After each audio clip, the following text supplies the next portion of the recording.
All right, welcome to Believe in Clemson Football. I'm Will Vandervoort. That's Alex Dodd, our producer.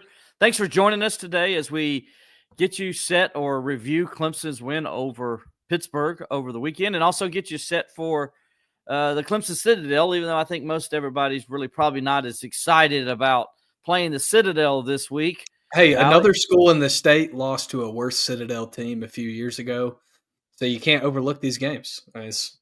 No, you can't overlook them. They got to play them, and you hope they play well and do what they're supposed to do this week. And I mean, we're going to get to this in a minute. There's going to be a lot of guys that aren't going to play in this game. I mean, a lot. If you listen to Dabo Swinney's press conference earlier today, you know what we're talking about. This is a mash unit for Clemson this week, and probably is a great time to be a mash unit because they can get themselves rested up and healed a little bit. Before they play South Carolina in the season finale here in a couple of weeks. And we'll talk a little bit about that too. I got some thoughts on that. People aren't going to like it because there's a certain thing that, I don't like it being called. And we'll talk about that in a little bit. As we should, because I'm sick of that too. I mean, I was holding back on Twitter, unlike the way I've addressed the officiating at the Clemson Boise State game this weekend, basketball, in which I did not hold back, held back on the talking point we're going to get on here in a little bit. Exactly. I want to go ahead and give a shout out to the Clemson Insider, the most complete coverage of Clemson athletics and recruiting. The Clemson Insider allows us to, use their Facebook and Instagram. Instagram, if I want to say that, YouTube, pages to show our podcast each and every week. So we thank Robert and the people over there, including myself, at the Clemson Insider.com. So go over to the Clemson Insider, the most complete coverage of Clemson athletics and recruiting. Right now, we got a lot talked about from Dabo Swinney's press conference today. We'll have some stuff tonight after I guess it's the third rankings for the college football playoffs come out. We'll tell you where the Tigers are at there and where one of their future opponents is. That'd be South Carolina in the rankings as they get set. First time ever that Clemson and South Carolina, I believe, will be maybe not the first time. I think a couple years ago, South Carolina may have been ranked in the final going into that game ranked. But this is the first time where there's some serious implications for the Gamecocks as well as Clemson in this college football playoff ranking. So we'll have that over there as well as recruiting news from JP. We got all kinds of other stuff going on. So go over to the Clemson Insider for the most complete coverage of Clemson athletics and recruiting. Also, the Believe in Clemson Football is also available on Spotify, Apple Podcasts, and more. For instance, SiriusXM is a place you can find it. I know, Alex, there's a couple other places you say that it's also we've found our podcast on. So, basically wherever you listen to your podcasts. If you're listening to podcasts, just search us, and we're going to be there. So if you got to dip out from the live show, go on it, and you'll be able to find it later in the week. If you're on the live show, get your comments to us. I see a couple getting into us. We'd love to answer some questions and interact with you guys. Sometimes you bring things to our attention that maybe we're not even thinking about. Absolutely. So we'd like to get into some of that as well.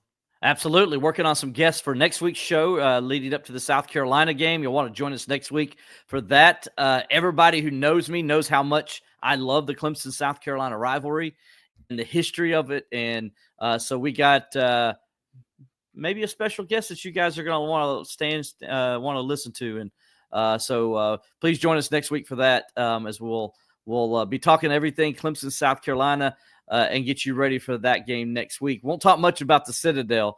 We'll be pretty much Clemson, South Carolina, the entire podcast, which is my favorite subject. Well, you're listening to two guys that, probably don't want to talk about much else other than Clemson, South Carolina, no matter what month, no matter what sport.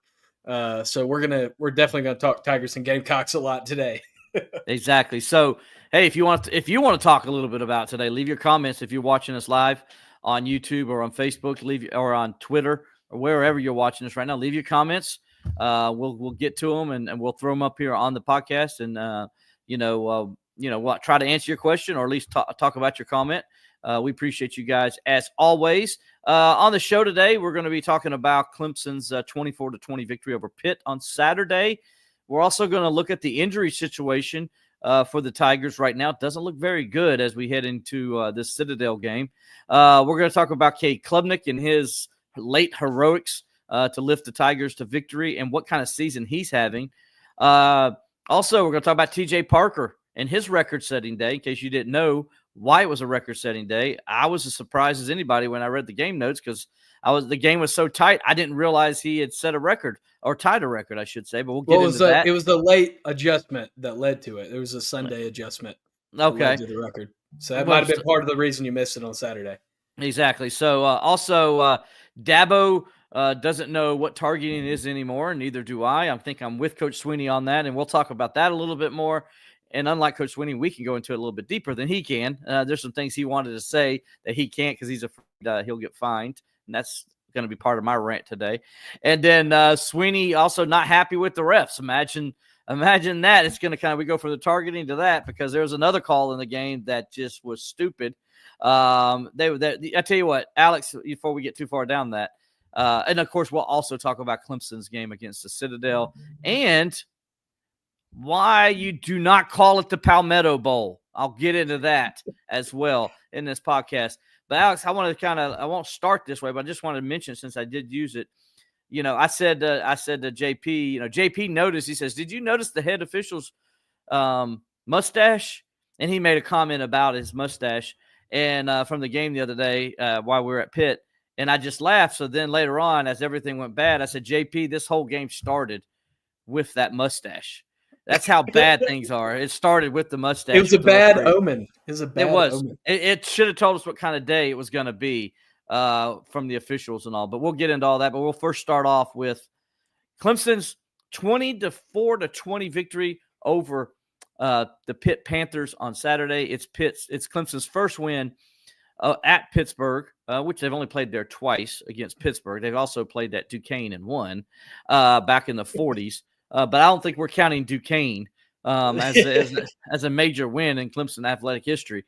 But that's a good win against Pitt. I thought a game where, again, Alex, I go back to what we said about Virginia Tech in the first half and then how Clemson responded. This is a very similar game, but in a different way. It's the second half. Clemson didn't play very well, but yet they found a way to win. Last year, they would have lost both those games. Last year's team would have lost both those games. This year's Clemson team, say what you want to say about them. Say that they haven't lived up to expectations in certain ways and everything. But I'll tell you one thing about this team is they don't quit, man. They got some gumption to them. And and I think it starts with their quarterback, who right now is willing his team the last 2 weeks to victories. He really has. Am I correct on that?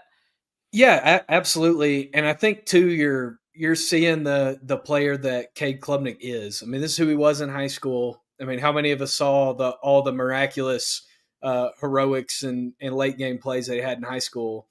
And you're seeing that every week now. Might have some overthrows or underthrows in the course of the game, which is just, that's football. But he sticks with it and doesn't get rattled. And you really saw his pocket presence even when he's getting harassed throughout the game. I mean, he maintained his composure throughout the contest, even with some guys in his face and offensive line mismatching, which you're going to see again this week. I mean, I think Dabo asked you if you want to play offensive line, Will. Yeah. I don't know if anybody heard that. I asked Dabo, says if anybody out there want to play offensive line. I told him I was too short. I think he'd take it. I think he would take the depth. He did. He said, have you seen some of my offensive linemen out there? But I definitely got the size, Alex. I think I'm not totally there, but I mean, I'm a fat guy. So, I could, I may be able to go out there. I got some eligibility to me. I can't run anymore, so I'd be perfect there. I think, not that. Listen, and I'm joking. All joking aside, look, offensive linemen, the guys that play at this level, they're faster than anything I can imagine being fast enough right now, and they're good athletes, extremely talented athletes. So I joke around, and Dabo is too. But the point being is he doesn't have anybody, and that kind of is what we talk about here, because it all started on the first play of the game. Before the first play of the game, Tristan Lee and Marcus Tate are not available, for that game. And all of a sudden, okay, you're like, okay, well, you're fine. You got You're the like, man, freshman. Elijah Thurman played great last Elijah week. Thurman You're played late. feeling You're going to good be about fine. him. You got, you put Walker Parks. I mean, excuse me. You got, trying to think, you got Sewell playing left guard. He played well the week before, so you feel okay there. Obviously, You Linthicum feel good about great. the right side. Yeah, the You right still side, feel you good feel about the good. right You got Miller and Parks over there, and you're feeling good. First play of the game happens, and Elijah Thurman breaks his foot, and he's out for the season. Right off the bat, just bam. And all of a sudden now, because you've already lost, Ian Reed for the year, you've already lost Colin Sadler for the year, you've already lost Dietrich Pennington for the year, and you're sitting there like, what in the world are we going to do? And I'm like, they're sitting, I'm like, what are they going to do now? And so, well, I mean, I'm sitting there watching the game, and as soon as Thurman goes down, and I see him bringing the air cast or whatever over, and looking at him, I look at Rachel, my wife, on the couch, and I said, I don't know what they're going to do the rest of the game. I mean, at a certain point, you just don't have bodies. I told her, they're going to have to move somebody from the right side over to the left, and that's what they end up doing. And they moved everybody from over there. They moved everybody. They moved the. Let's see. The whole line around. Let's go. Blake Miller moved over to left tackle. You had Sewell go from left guard to right guard. Walter Parks moved out to right tackle for the first time since he was a true freshman at Clemson. And then you had you brought in Trent Howard to play the left guard position. And right now, that's where they're at. There's nobody else off. They got to play every snap. I mean, there's nobody else. Dabo did mention this week you could see Will Boggs come out there. By the way, his dad, John Boggs, good friend, used to be over at Walhalla. Used to be the head coach there, and got to know him a lot when he was head coach there. Over at Blue Ridge as well. So Coach Boggs, if you're out there, looking forward to seeing Will. Looks like Will's going to get out there this week. I know you're going to be proud to go see him. But yeah, Dabo mentioned is like, yeah, you guys get used to some of the names you haven't seen before out there, because that's what they're going to have to do. And Dabo even said today that they so far they have 9 guys out on the offensive line, counting the guys that are out for the year. So he said, I don't even know how we're going to practice today. He's like, just having enough bodies to practice is going to be a challenge for us, because what people don't understand is they got to have scout team people too. Yep. And so they're going to have to take people off the scout team so the starters can start. I mean, so the regular guys can play, and so that's where they're at, because Dabo updated Tristan Lee and Marcus Tate, says they're on schedule. They're doing well. They're getting better, but they're still not there yet. They're not where they need to be yet. And so that means they're probably not playing on Saturday. And this might be a situation where, you probably aren't seeing a lot of good on good in the trenches at the Allen Reeves practice facility this week, because you just don't have the bodies to do it. And this is another thing too, you're thinking about next year, and where would you be if this happened to you next year with the house settlement? And Dabo kind of mentioned this today as well. When you don't have walk-ons and this stuff starts to happen, man, you're in some real trouble. So, thankfully Clemson at least has some bodies that they can throw in there, but talk about being thin at a position, offensive line, man, it's sketchy at best right now. And it's not because of coaching. It's not because of, scheme. It's just bodies. You just don't have bodies right now. Yeah. You hope in 2 weeks, you're going to need those bodies against a very capable pass rush in the South Carolina Gamecocks. It sounds like Tristan Lee could probably play this week if he needed to, the way Dabo Swinney described it. But they don't need him to, so I don't think they'll play him. And it sounds like Marcus Tate wouldn't be able to play this week, but it sounds like he's trending in a sense where he'll be able to play next week against the Gamecocks. So the good news for Clemson is you get 2 of those guys back. And that'll be good, and you'll have Trent Howard with them, so you'll have a little more depth in the South Carolina game. And basically your starters are back on your offensive line. The guys that have played the first 7 or 8 weeks of the season together would all be back, and that's good because you're going to need it against a very talented South Carolina defensive front. And we'll get into that a little bit later as well. But that's where they are. So into some other injury news, just to give you some other stuff. Other guys, Wade Wood has a severe thigh bruise. Dabo talked about it today, where He says the blood has kind of gone down the leg a little bit, and it's now more to his calf, and it's flowing down to where it's supposed to. So that tells you how bad of a bruise this was. He called it intuition. Contusion. Yeah, yeah. So he said it was really bad, but he says it looks like it's getting better. They were hopeful that maybe it would get better enough to where he could play last week, but it didn't. It just didn't get there. But that is why he traveled to the game. But it wasn't ready. So it sounds like if they needed him to play this week, Alex, he probably would. But again, they don't need him to play this week, so he's not going to play probably. Mickens is also day-to-day, Dabo said, but he did practice a little bit yesterday. He was at practice, I should say. Again, Alex, I don't think he's going to play. Why would you? I don't think you want let him heal up another week. I don't think you need RJ Mickens out there to beat the Citadel. So I don't. It could be one of those situations too where some of these guys maybe come in for a few reps, kind of to see where they're at. But you're not going to see them, going multiple series in a row, going out there multiple drives in a row or playing whole quarters. I don't think that's going to happen. I just don't. I mean, it's possible, but I don't think it's going to happen. And any of the day-to-day guys this week, I don't see the day-to-day guys playing Saturday. I don't either.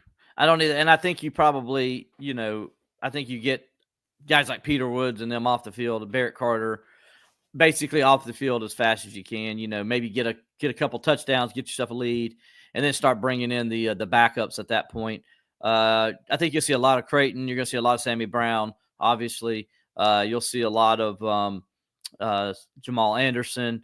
So you'll at the linebackers positions, I think they'll do the same thing. They'll rotate some young guys on the defensive line as well. You'll see guys. You'll get TJ Parker out of there pretty fast. So you'll see a lot of everybody else on that defensive line. So, be expecting to see a lot of reserve guys on the offensive side, especially on the offensive line, and then on the defensive side at linebacker and in the secondary and basically the entire defense. You'll see a lot of those guys sit down early in this game, and they hope to anyway, to where they don't have to play them. I mean, Barrett Carter will start senior day, and he'll play some. And if Clemson, like I said, if Clemson gets a big lead early, then you start seeing those guys go out. And so, don't be yelling at the defense if the Citadel goes and scores, gets a couple scores. And says, oh my gosh, what's wrong with the defense? Yeah, they rather have all those guys available for South Carolina. So guys, just don't get mad at them. Just explain that there will be a lot of guys that will not be playing this week against the Citadel when Clemson plays the Citadel. 3:30 kickoff in the Valley, by the way, so that's good. If you like to do a little tailgating and stuff like that. I know a lot of fans love get your tailgating and your football under the stars in this weekend, because you're not going to have it the rest of the way with that noon game against South Carolina. Well, Garnet Lee, appreciate you checking in, but just want to give you a heads up. Troy Stellato needs more touches because he's special. And he won't be getting any on Saturday or the next Saturday. No, Troy Stellato is out for the season. He has a broken thumb, I believe Dabo Sweeney said. Torn ligament in the thumb. Torn ligament in the thumb, and he's going to be out for the season. He's having surgery this week. So he is he's done for the year. I'm sorry. I love Troy too. I'm a big Troy Stellato fan.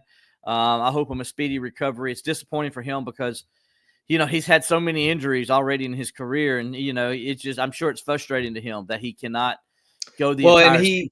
And he kind of shared his frustrations on Twitter or on X yesterday too. Mm-hmm. Basically like a "say it ain't so" kind of tweet from Stellato. I know a lot of people yesterday were kind of wondering, like, "Oh my gosh, what's wrong? Is something wrong in the locker room?" And now we know today that it's another season-ending injury for a guy that, man, has just had so many injury problems throughout his career. And when he's been able to be healthy for a few weeks, you see these flashes of the player that he can be and the reliable target he can be. So very unfortunate. And then, Tyler Brown. Won't get him back to the bowl game. Yep, another guy that is going to be missing in action for an extended time period. So at that slot position, and here's another thing I kind of wanted to mention going back to the Pitt game. I'm starting to wonder if some of Clemson's maybe, struggles, if you could call them that, a receiver, are just due to, guys not getting a breather. Alex, lack I of don't know if depth. I don't know if that's it because they're not dropping them late in the game. Okay, Yeah. and here's where we're at. The last 3 games, Clemson's receivers have dropped 14 passes. That's way too many. You shouldn't have but 1 or 2 a game at the most. But But now right, you've got guys with, you're having 4, 5, 6 drops a game. yep. And you can't do that. And now, like you said, now you're one less receiver. I mean, Clemson's still deep at wide receiver, and they move guys in and out. Adam Randall, that you got him. Cole Turner's really come on as of late, and is really giving you a little more depth. TJ Moore is taking over his position. Wesco, I don't think Wesco's hit the freshman wall because he missed a couple games. I think he's fine. I thought he played well last week. Got a little banged up again though, and they had to take him out, and so we didn't see him for a while. But he came back in and finished the game and played well. So I mean, it is what it is. I think you still got some pretty good receivers. I think the receiver position is way better than it has been the last several years. But they're just dropping too many passes. Especially guys who shouldn't. Yeah, like Antonio Williams and Jake Brenningstool.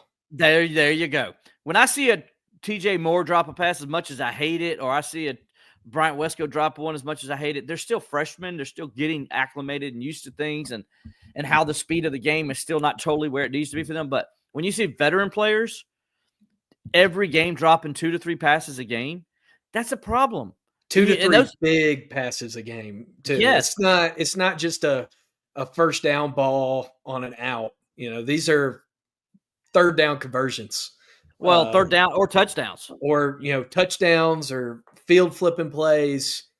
These are big, critical drops that the Clemson wide receivers are having. If it was those minor things, if it was like, oh, you dropped a screen with a DB in your face or something, it's a little different. But those aren't the kind of drops that this receiver room is having right now. They're having critical drops. Yeah. In big situations. Exactly. And you got to make the plays. And of course, Cade missed Antonio on a wide open pass that would have scored. Like I think you sent me a text message. He said he would have had 3 catches for 150 yards if they connect on that play. And it's true. So there's, you're going to have some bad moments in the game. But you can't drop 14 passes in 3 games. And the guys dropping them, as we mentioned, are Antonio Williams and Jake Brenningstool, your leaders, your veteran guys. They're the ones dropping the majority, and so that's got to stop, and I don't know what you got to do it. Jugs machines, mental, I don't know, psychology. I don't know what I think some of it's the mental, it's like in baseball when you get the yips, that's what it seems like. Kind of this, I know you're not supposed to say it, but it seems like the Clemson wide receiver room kind of has the yips right now. Right. We kind of can play into this question on YouTube coming to us. I would love to get your thoughts on why it seems like we struggle after a bye. It seems like any time off recently, we seem to come out very slow, and it seems like we're unprepared. Thanks. Well, the first game this year, you didn't struggle after the first bye this year. Came out and blew somebody out the week after that. But the second bye, they did. They lost to Louisville, laid an egg on that one. I just think that's the nature of the season as you're going through the season. And, maybe, and because you're not playing, you're playing Louisville instead of playing, Notre Dame or somebody like that. It doesn't look, these guys, you got to remember, guys, these are 18 to 22-year-old kids. Well, I also think there's sometimes like this week, Alex, for this week, me and you're like, yeah, they're playing the Citadel. Blah, blah, blah. You know what? The players say the same thing. The players do stuff we do. They shouldn't. And you don't want them to, but guess what? They're human too. And they do the same thing. Like if you're playing college football 25 and you got the Citadel, I guarantee you're going out there and you're throwing all verts on your first 3 plays. And yes, it's just what happens. You want to pad your guys' stats because you're not taking them as serious as you need to. We're all human, and they're human in the sense of there's actual the thing to do. And, it happens. I thought last week, though, they came out and played well, especially considering what happened on the offensive line. I think they came out and played well and adjusted well on the fly. Then I think Pittsburgh adjusted at halftime and really got after them in the second half with that makeshift offensive line. So I would not put the bye week on that, right? I think if Clemson plays, their starters are fine, and if Thurman doesn't get hurt, I think Clemson rolls in that game. I think Clemson beats them easy. especially the way they were moving the ball in the first half. So, and the defense was playing well early on. So I don't blame that on. I don't blame that on bye week. The Louisville game, absolutely, you can put some bye week stuff in there and all that, and they just didn't have. They're playing through the motions and those kind of things, but not last week. Well, that's kind of what I wanted to point out too. I think there's something to be said about, in this, third of the season, this final stretch, sometimes at the beginning of it, the season can start to feel long for guys. You're walking out to practice, it's a little colder. Those hits, you're feeling the hits a little more, and the season can start to feel long, and you can get kind of lethargic. And I think that's kind of what you saw in that Louisville game. Is some of that season starts to feel long, you get a little lethargic.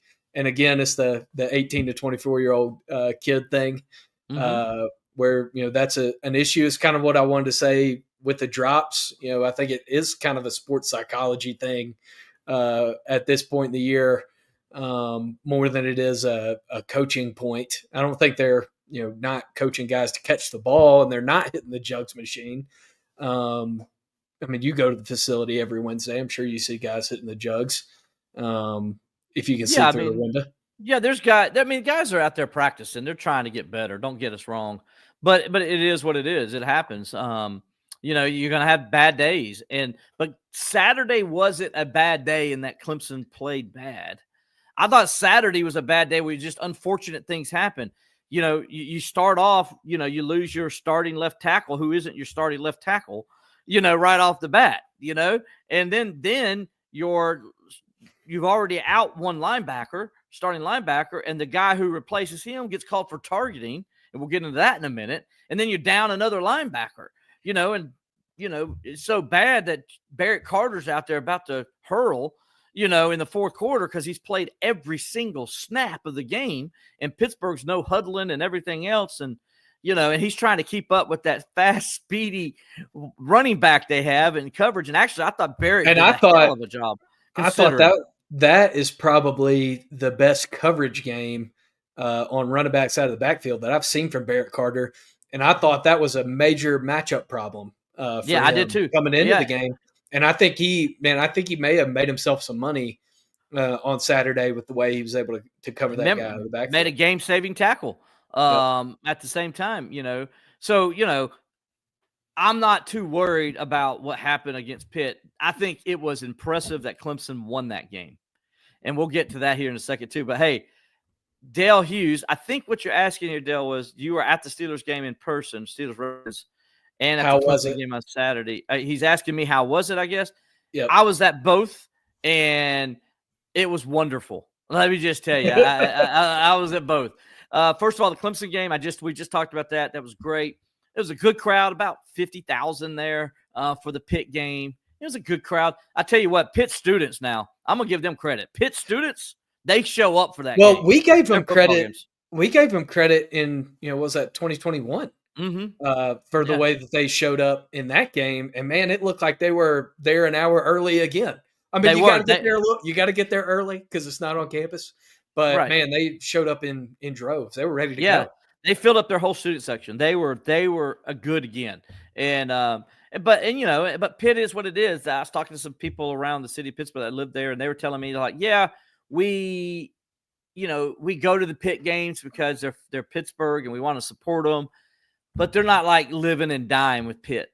Okay. Right. They live and die. They live and die with the Steelers. BC. It's a lot like BC when BC's good. Well, No, they're better than BC. They're better than BC because they got better football tradition than BC. Yes. So there's a little bit better support for them. But, yes, I see your point. But it's all about the Steelers. And on Sunday, that place was packed. There was an empty seat in the house. And it was one of the best atmospheres for a football game I have ever been to, pro or college. The Steelers know how – Alex, Clemson needs to take a page out of Steelers marketing. Clemson marketing needs to take a page out of the Pittsburgh Steelers marketing on how to use your traditions to get the crowd fired up. Because, man, they, from the very beginning, when they bring in the polka song, from the very beginning and get us going, and then they switch on over with the little Snoop Dogg, telling you how to cheer, what to do and everything. It's pretty cool. Then they bring in a little bit of, black and yellow, and then some other rap music. And then they go a little country. And then they go a little bit, did a great halftime tribute to Rocky Bleier, his military salute day in Pittsburgh. And man, what they did with Rocky Bleier, not just Rocky Bleier, but the servicemen all throughout the game. But then they had that special service for Rocky Bleier, which brought tears to my eyes. And then just, of course, can't go without talking about it. Give us a little Renegade. Sing us a little ditty, Will. Sing us a little ditty. Yeah, I mean, Renegade, man, when the scoreboard went black and Renegade, you start hearing the dum, dum, dum, dum. The place just goes nuts. And it just, immediately the towels start twirling. Dude, there ain't nothing better than seeing 67,000 terrible towels waving at the same time in sequence, and then just the song comes up. And at that moment, it was a big moment because the Ravens just got a turnover and, everybody was excited and they're like, oh my gosh, they got to get a stop here. And then the whole thing about Renegade is the tradition is it's for the defense to make a play that turns the game. Well, guess what? They did. And our boy Peyton Wilson with the interception right after Renegade, a couple plays after Renegade, gets it done for us. And it really changed the game. Crazy play where he's falling down and rips the ball out of the offensive player's arms with one hand. And remember, this is after Lamar Jackson on the first play rips off a 29-yard run. You're thinking, oh, my gosh, they're going to go down and score and take the lead on us, blah, blah, blah. After Wilson just threw a horrible interception. And even Russell said afterwards, he said, and I give him credit for it, he says, well, it's good to know sometimes an NC State guy has another NC State guy's back. Says the Wisconsin guy, the former NC State guy who went to Wisconsin. But anyway, it was pretty funny comment though. But it was a big play because then the Steelers were able to go down and get a field goal and to make it 18-10 turned out to be the game-winning points. So but to answer Dale's question, it was awesome. It was wonderful, man. It was great. Both days back to back were great. And but just the whole weekend was great. I'm worn out. I'm a little tired. Got home late last night, about 10 o'clock last night. So I'm gonna be sleeping good tonight. But it was awesome, man. It was worth it. Thanks for asking, Dale. Appreciate you, buddy. Yeah, let's keep talking about this game a little bit. I know we mentioned Cade's run. We mentioned kind of his progression. You want to know what I mean by this right here, don't you, Alex? Do you want to know what I mean by this? Go for it. Do you know what I mean? Do you know what Cade Klubnik's Woodrow Dantzler impression? Do you know what I'm talking about? In Boise when he had the no. I mean, he did it several times. But he had what's called a long clutch run. There's some fans out there that will remember this. It's called the it's not the Hail Mary, but it was it was the Run Mary. So like he threw Clemson just before halftime. Tommy Bowden calls a quarterback draw just to really get him in field goal range. And Woody, just like what we saw Cade Klubnik do, he kind of broke it to the outside, made a couple guys miss. And he took what was supposed to be, you thought maybe a 5-6 yard gain. You get down, you call timeout and kick the field goal. Woody took it to the house for a touchdown. And Clemson took the lead at halftime on a run Hail Mary. Right. And so Cade was sort of a run Hail Mary because they're at the 50-yard line. They hadn't run the ball for beans. They didn't run the ball at all the whole game, and they call a quarterback draw. Great call by Garrett Riley at that point. And by the way, TJ Moore, I've given you some crap on here about dropping some passes. You grew up, young man, on Saturday because you laid a great block that allowed your quarterback to get it outside and go up the sideline for the touchdown. And Cade said once he saw that, he said he kind of just smiled. He knew he had to just make that safety miss, and it was gone. He knew he was going to score, and he did. He did exactly that, cut it outside. And but it looked like Woody Dantzler now, not to the speed of Woody Dantzler. Cade Klubnik, he's fast, but he ain't as fast as Woody was. But it was that kind of play. He did turn on the afterburners though. When he turned that corner, he made kind of the over and up. And when he turned the corner to get past that safety, he found another gear. He did find another gear. There's no doubt. The 35-yard line. He did. And I thought he was going to go out of bounds. Watching on TV, I see the safety over there, and I'm like, I think he's going to go out of bounds. Then I saw that guy's angle and kind of the nudge that TJ put on him. I'm like, no, he's going to the house. And by the way, and this is Cade at the end of both halves. Remember, let's not forget about what he did in the first half. where they go down and they get that field goal just before halftime. How huge was that field goal? Yeah, That I mean, this that was huge. Clemson offense just looks so much more comfortable in the 2-minute. You know, when they're able to go at that kind of pace, it kind of takes away some of the thinking a little bit. I think that's part of it. Kind of takes away a little bit of the thinking. When they're running tempo like that, they just look so comfortable. Especially with him, leading the show, with Cade leading the show, they look so comfortable in that 2-minute. That's kind of I get how a lot of fans can be frustrated when they slow things down sometimes and maybe aren't moving at that pace, because when they are at that pace, man, they look like world beaters when they're running that 2-minute pace. They are, and I like the offense. When the offense has to do something, they've come through the last several weeks.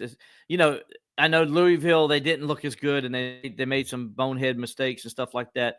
But since that debacle in Louisville, the last 2 minutes of that game, or the last quarter of that game, where they just looked like they were on snail pace mode, since then they've really been good at the 2-minute offense and getting fast, getting up to the line of scrimmage and going. And I think Cade plays a lot of that because he's grown up. And by the way, Alex, Cade Klubnik, if people don't know this, he's second in the ACC now in total touchdowns. He's second in the ACC in touchdown passes. He's got 31 total touchdowns. He's 3 behind Miami's Cam Ward. And he's also behind Ward in overall touchdown passes. I think it's 32-26, and it's 34-31 overall. And so, like, he has taken care of the ball much better than Cam Ward has. Well. Absolutely. Knock on wood. He has. He did have the one turnover this week. That was one of those blooper moments where the ball he wanted to throw the ball, but the ball decided it was going to stay back behind him. Well, it was also, there was that's one of those you kind of put on the OL too. After the guys are moving around, they weren't able to protect him in that situation. And he wore some licks in this game on Saturday. I mean, when I mentioned his composure, even after the offensive line, changed over, man, he took some licks. He was stepping into his throws with guys a lot bigger than him bearing down on him. So got to give him credit for that. Absolutely. We'll move over to defense here because we're going to try to wrap up. I know you got a basketball game to go call tonight, so good for you. Going to go call a college basketball game. Well, I'm not calling it. I'm writing a story. Covering it. Doing a little freelance. I got you. But good for you on that. So I know you got to get out of here. TJ Parker has a record day. Well, what do you mean by that, Will? TJ Parker tied Keith Adams Sr.'s record for most sacks in a game.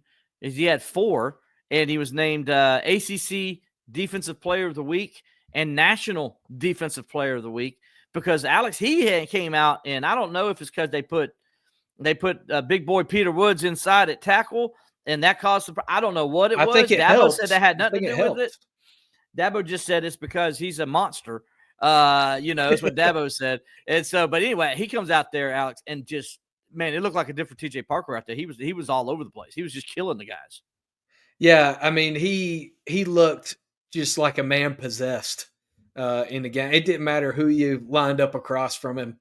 I mean, honestly, I think you could have lined anybody you want up against him in that game, and it wasn't going to stop him. I mean, he was a man. I think definitely having Peter Woods inside helped him. To say that it didn't help him at all, I think is kind of hard to do because Peter Woods draws a lot of attention when he's inside of you.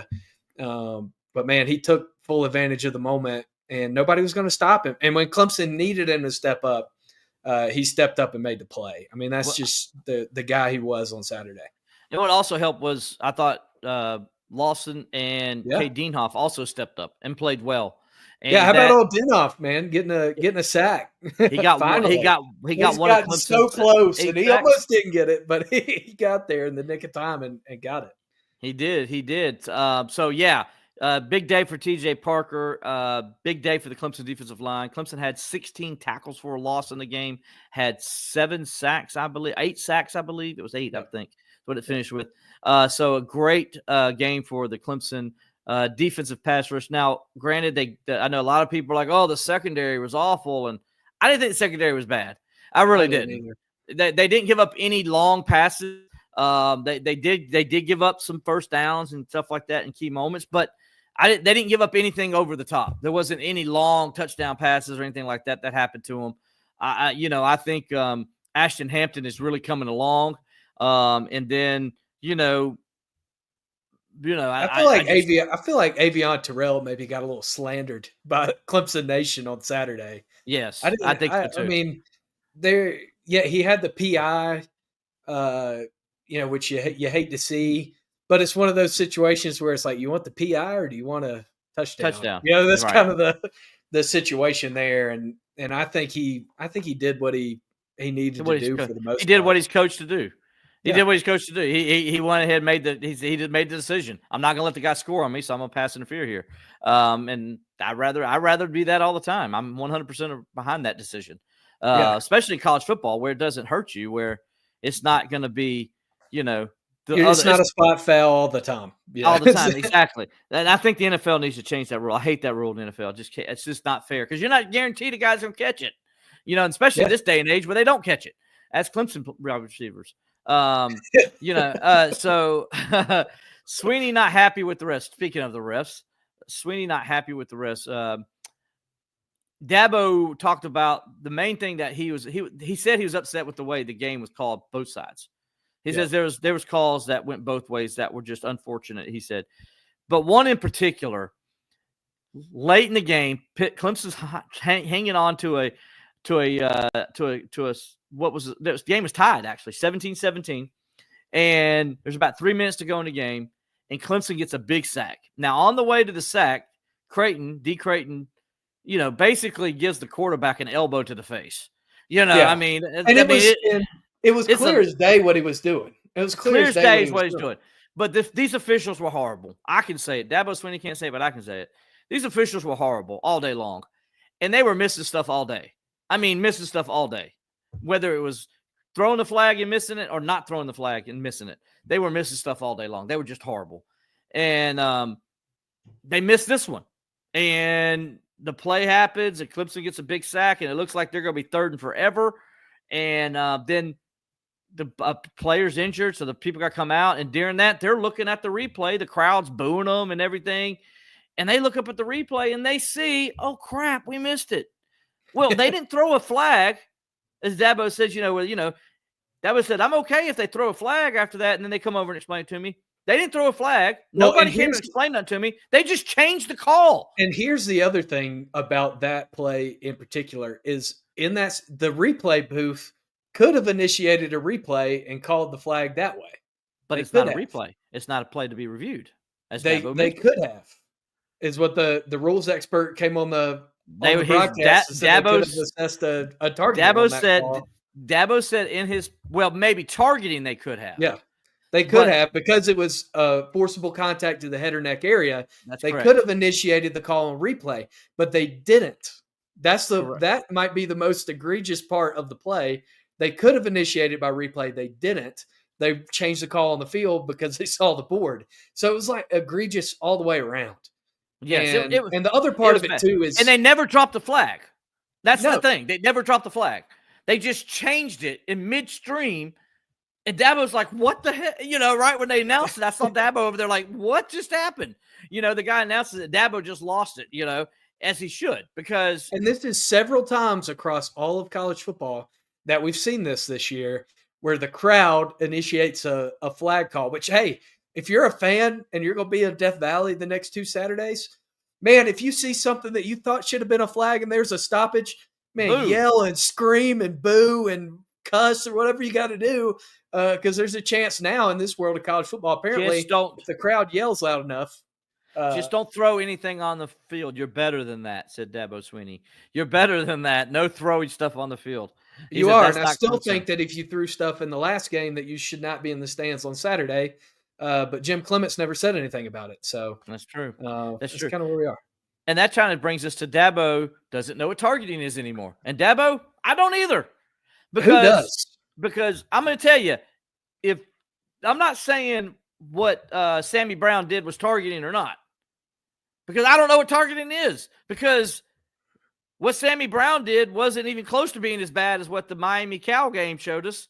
It wasn't close to being as bad as the one guy. And what game was it where the elbow goes, the guy comes in and basically punches the quarterback in the jaw with his right arm, and no flag is thrown on that, and no guys ejected for that. But yet Sammy Brown, who I guess if you're taking care of Sammy Brown, you call that play. But what Sammy Brown did nothing that was going to hurt the quarterback on that play, because it was, it was in the chest area, and I didn't think he led with the head. I think he straightened up just at the end and went in like this. So, yeah, I can say if you're saying, okay, I'm protecting Sammy Brown, but here's the part of the rule I hate the most, Alex. First of all, I don't understand what targeting is. I don't know, they don't go by the rule. It's different every week. I totally agree with Dabo. But then the second part I hate is, why do we keep throwing the kids out of the game? They're not trying. Was Sammy Brown trying to hurt the quarterback there? No. I mean, and here's the thing, too. Every ref, every person in the stands, every coach, every player, every referee, everybody knows when a player's trying to hurt somebody. It's clear as day when it happens. Everybody knows that wasn't what D. Creighton was doing when the quarterback pump fakes and he throws his arms up and comes back down and catches him with the elbow. Everybody knew that's not what Sammy Brown was doing. Sammy Brown knows he's supposed to put his head up. And like you're saying, it's vulnerable play for him more than the quarterback. But when these guys are trying to hurt somebody. Everybody knows it. So if you want to throw the guys out who are trying to hurt somebody, who are coming in and hitting a sliding quarterback on the head or something like that, that's your prerogative. That's your prerogative. It's subjective. But on normal football plays, why are we throwing guys out for making contact on a normal football play when an offensive player goes down like this, or, when you just come at him, you try to come from the side, maybe slide to the middle too much. There's football plays where we're throwing people out, and I just don't get it. And I'm with Debo 100%. I don't understand what targeting is. I haven't known what targeting is since they threw Jamie Skowski out for hitting Justin Fields in the butt. I haven't known what targeting is since then, and I'm probably never going to know. Every time they clarify the rule, it gets more confusing. So it does. And again, if you have a rule that you're not sure of, then don't punish the players. Do like the NFL. Give them a 15-yard penalty.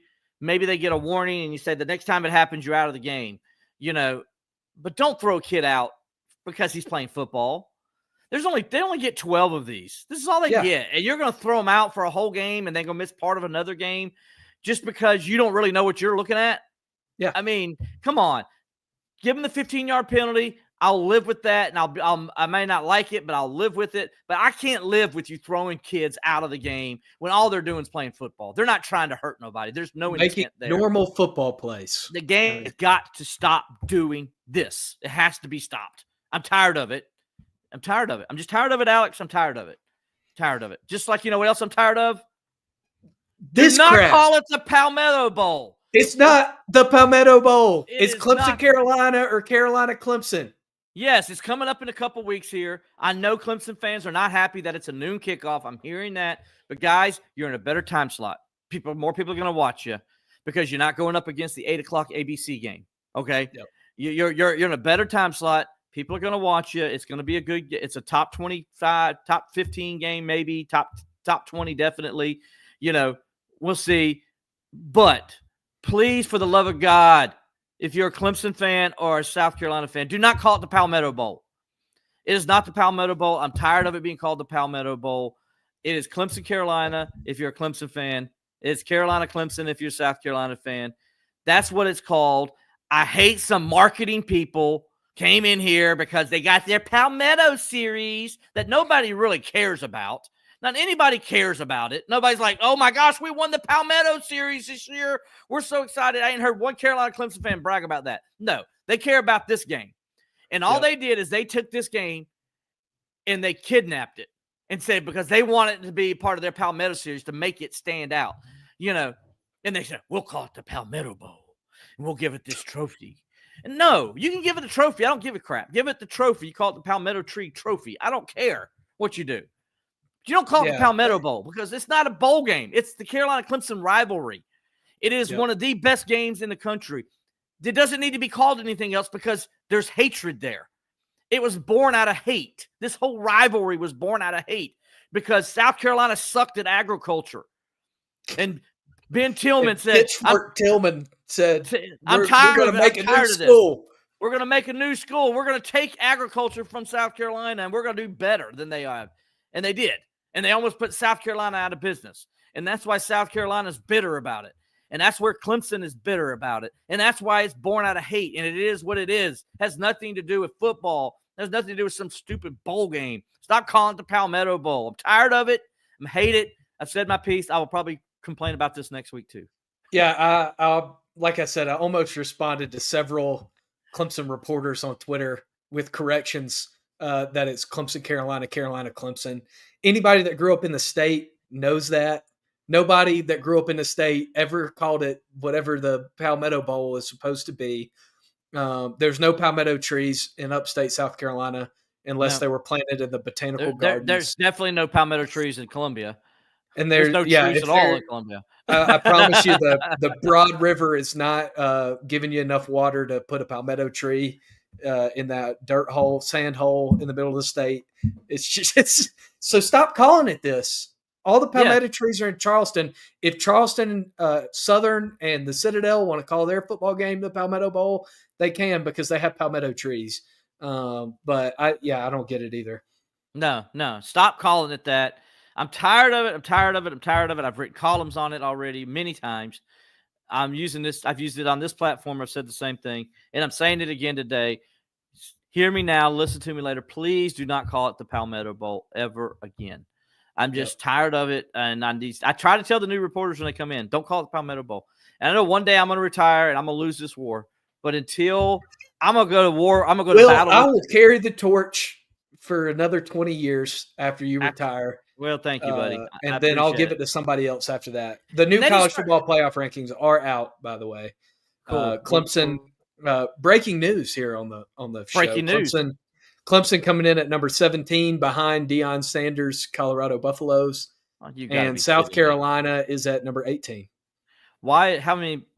Where was Deion Sanders' Buffaloes last week? Deion Sanders was 2 spots behind, or 1 spot behind Clemson. So they leapfrogged Clemson because Travis Hunter had a Heisman game against a horrible Utah team. But that was enough for them to leapfrog Clemson. South Carolina is still 1 spot behind. So looking at the rankings, if you 17 and 18. If you look ahead at the teams that are ahead of Clemson and South Carolina, there's a very good chance that this could be a top 15 matchup. And it definitely is going to have playoff implications for at least one team. You think it'll have playoff implications for at least one team in the game? Absolutely. Well, Alex, I know I got to get you out of here, so I'm going to let you go, buddy. Go have fun covering the basketball game tonight. And, buddy, I'll talk to you next week. Okay, buddy? Yeah, man. All right. Here goes Alex Dodd. Thanks for being here. And, I know we got some comments here, so I want to talk to some of you guys about some of the questions you've asked on here. I appreciate you guys responding. If you got anything in the next 8 minutes or so you want me to talk about, I will be happy to discuss it. I know Go Hobo Go mentions on YouTube, Adam Randall had a big game against North Carolina State, and then he had the injury outside of the touchdown against Wake. We haven't heard his name called much. Is he still recovering or just not seeing action? It's more the latter. He's not seeing as much action, but now that Troy Stelato's out, I think you're going to see a lot more of Adam Randall and how they use him. But I think some of it is being the fact that TJ Moore has really come on and has really kind of separated himself as that guy there. But I also think Adam Randall's played some. He played last week, and he played the week before that. So it's not like he's playing. He's just not getting as many snaps as he was getting earlier in the year. I think you will see him play a little bit more in this game this week because now they're down one wide receiver, and I think that's going to move him up the depth chart automatically. I think that means you'll see a lot more Antonio Williams in the slot, and you'll see Adam Randall go out there and play the field a little bit more. So I think that's what you're going to see there. You talked about the D. Creighton play earlier. We talked about it earlier, and I know, Garrett, I appreciate you asking about it. First of all, I want to say D. Creighton, I thought, came in and played really well, though, considering the situation. I thought he had a couple plays where he almost made interceptions. He was in good coverage a couple times. He got after the quarterback there on that play and just, got his hands stuck up in the air and came down on the quarterback. It wasn't like it was anything intentional. So, I've really enjoyed watching him play the other day. I think he's going to be a good football player. I think that was a big moment for him to kind of get in there. Now this week he'll get in and get some more action and get some more experience. And that's a guy that I think will be critical for Clemson going forward if they do make the playoffs or if they're in a bowl game. I think you're going to see a lot of D. Creighton playing. So it's good that he's getting this experience in critical moments. And, I thought he handled it well last week. And, I think he's got a chance to be really a really good linebacker for Clemson going down the stretch. And this hopefully will carry into next season because obviously Barrett Carter's leaving. So you're going to need somebody to step up and be that next linebacker. They really like D. Creighton. They like how he's developing. They think he has a chance to be a really good player for him. We haven't seen – DP says on YouTube, we haven't beaten an elite team since our last college football playoff appearance. It's deeply concerning to him. Well, I don't know. I mean, they beat Notre Dame last year. I wouldn't say Notre Dame was elite by no stretch, but that was a top 15 team that came to the Valley. They beat North Carolina. That was a top 20 team last year. So, I mean, they've had some good wins. Granted, they haven't had a win against a Georgia or anybody like that. But, those are hard to come by. You got to get in the college football playoff to get those wins sometimes. And Clemson had an opportunity early this year against Georgia. Didn't get it done. We'll see what happens next year when they play LSU in Death Valley, the original Death Valley. And so we'll see, what happens when LSU comes to Clemson to visit next year. But I see your point, and we'll see what happens. But, don't forget about those games, North Carolina and Notre Dame last year. Played a top 10 Wake Forest team a few years ago, beat them in the Valley as well. So they've had some good wins, just not wins against teams like Georgia and, teams like that, Georgia and Alabama lately. But they also haven't been in the playoffs, and that's one reason why. But you did win the ACC championship a couple years ago. You got a chance. You're still in play this year.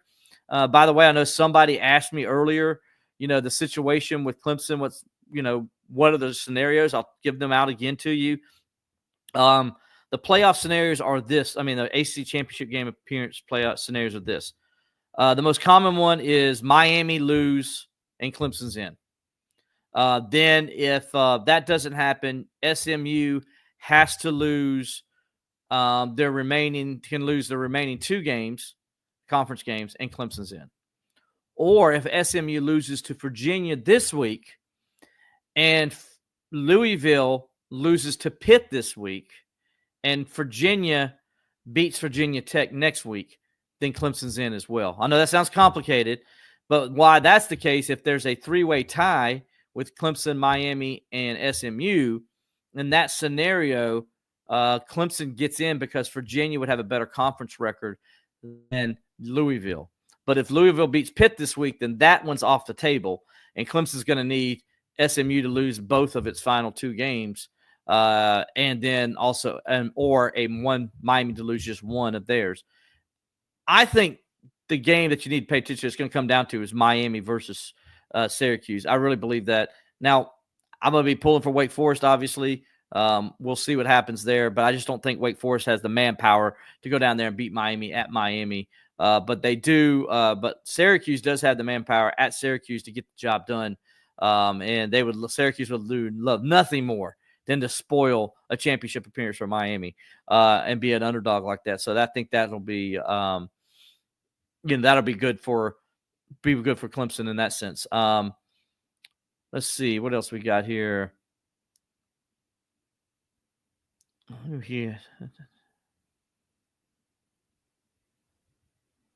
Yeah, more targeting questions. I'm not really.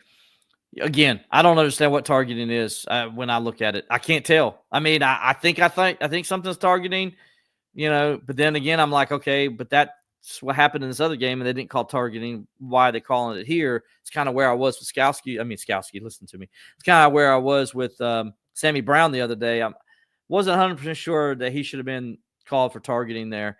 I understand where the ref was looking at, and I could see in a bang-bang situation that might look like it, because you're trying to protect both players. But when it went to review, I didn't think review would hold that up. I thought it would be overturned and Sammy would get to stay in the game. But I was wrong. So we'll see. Garrett Lee says he would like to see Keith Adams get more touches, maybe 5 to 8 carries wouldn't hurt. Yeah, I know what you're saying. Now, listen, guys, last week Clemson had the issues on the offensive line right off the bat. First play of the game, they go for 6 yards running behind, that left side of the line, and that was their game plan. They thought they could have some success there against Pitt, and then they lose their reserve starting left tackle. And all of a sudden, now they got to readjust. Clemson's run issues were primarily due to what happened on the offensive line. And I'm not concerned about Clemson's running game when Tristan Lee and Marcus Tate get back. I think they're going to be just fine. They run the football fine, and Maffa's the guy that they're going to give the ball to 20 to 25 times right now. They've already shown that. They just trust him more. That's why he's out there. It has nothing, they would love to get Keith Adams out there more, but those guys just aren't ready. When they've had their opportunities, they're not showing they're ready. They're not. There's other things going on besides just running the football that they have to do, and they're not doing it. So that's why they're putting Maffa out there, and why they feel like they need to keep Maffa in the game at those points. So, as Dabo says, he wants more Maffa, whatever the comment was, I forget last week. But so yeah, that's why you're not seeing Keith Adams Jr. and those guys get as many carries, because they just don't trust them right now. And that's stuff they're probably seeing in practice and in the games when they do come in and they have their opportunities. Who has surprised me this year? Someone who stepped up that I didn't expect. Someone that stepped up that I didn't expect. That's a great question. Well, if I have to go right now in the moment, I would say somebody that wasn't on my radar more recently was Ashton Hampton. I thought, Jaden Lucas was over there and doing an okay job, not a great job, but Hampton's a freshman, true freshman, and he's come out there and he's balled. So I would say he's probably the guy that I really didn't see. That's one. And then if I had to really think about it, Ryan Linthicum, I think what he's done at center has been outstanding. He made actually on the game when I meant to bring this up a little while ago. Today, Trent Howard was telling us that on the game-winning touchdown, that Trent Howard made the call on the block. Not Trent Howard, but Trent Howard told us that it was Ryan Linthicum that made the call that changed the blocking scheme on that quarterback draw that allowed Cade to get it wide open. So that's kind of the stuff that you're seeing from Ryan Linthicum. The good news is, we're not hearing anything about Ryan Linthicum, which is always good because you don't want to hear from your center. Think about it, knock on wood, no bad snaps from him. He doesn't get called for penalties, so you don't hear him there. He's not missing any assignments. He's adjusting at the line and doing a good job there. So I think there's a little bit of a guy who surprised me because I just didn't know where they were going to be at that center position this year. And I think Ryan Linthicum has come in and solidified it now for not only this year, but for next year as well. He'll be the starting center. And I think he's a guy that, if it's me, I think he's all ACC caliber, at least second team all ACC center, because he has had a great year. He's graded higher than the first 8 weeks of the season. He had the highest grade of any offensive lineman on the team. And I wonder where that's at now a couple weeks later. He didn't play that great against Louisville. Yeah, he had a bad day that day, but other than that, he's played very well. This team right now, I think, has a chance to get healthy this week.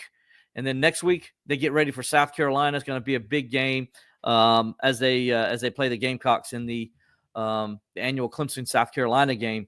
That's going to be fun as always. So we look forward to that. Like I said here, still got my tag up. It's not the Palmetto Bowl, and it's not. So we'll get into more of that next week. Got a lot to talk about surrounding that game. Appreciate you guys being here this week. Had fun talking to you. Alex had fun talking to you. We hope we updated you on where the Tigers are as they get ready now to play the Citadel this week. Remember, 3:30 kickoff on ESPN, on the CW channel. So you want to check that out, 3:30 against the Citadel on CW. For Alex Dodd, I'm Will Vandervoort. We'll talk to you next time on Believe in Clemson Football.